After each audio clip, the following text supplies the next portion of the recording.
नमस्ते प्रणाम। मेरे यूट्यूब चैनल पे आप लोग का स्वागत है। और देखिए हम लोग दोनों लोग मिलके एक बहुत दर्द भरा पूर्वी गीत सुना रहे हैं। आप लोग सुनिएगा और अपना प्यार दुलार आशीर्वाद जरूर दीजिए। चैनल पर नए हो चैनल को लाइक सब्सक्राइब कमेंट करना मत भूलिएगा और बताइएगा कि हम लोग का पूर्वी गीत कैसा लगा आप लोग को। पूर्वी छपरहिया गीत है, आप लोग सुनिएगा एकदम।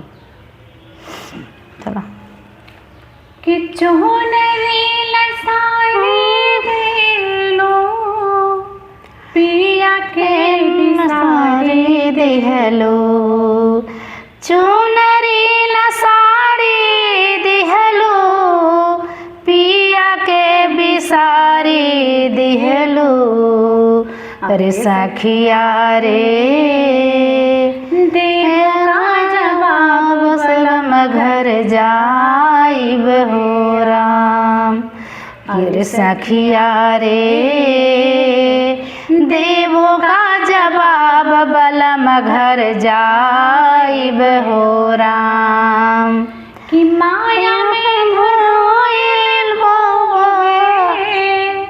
अपना बन के गइलू खूब, माया में धधाइल खूब अपने मन के कइलू खूब। कि सखिया रे खाता खुलिए तोहरो जन जराइन हो राम।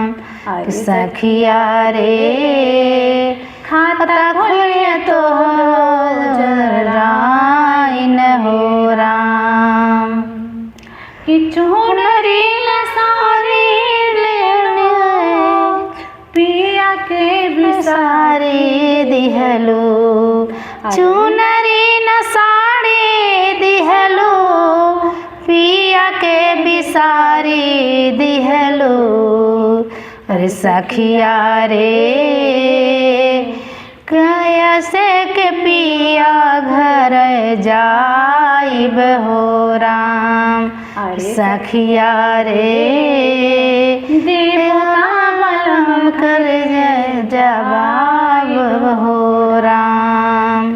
कि करनी जैसन काके जइबो वही सने तू फलवे पैबो, करनी जैसे कई के जइबो वही से तू फलो पैबो। अरे सखिया रे आँखिया में रवाना ही राइल हो राम। कि अरे सखिया रे आँखिया के लोरवाना ओ राइल हो राम। कि दागिया लगा के गइबो कुछो ना छिपा के पैबो, दागिया लगा के जइबो कुछो ना छिपावे पैबो। अरे सखिया रे सच सच बतिया बनाई हो राम। अरे सखिया रे सच सच बतिया दिहन बताई हो राम। अरे सखिया रे देवो का जवाब बलम घर जाई हो राम।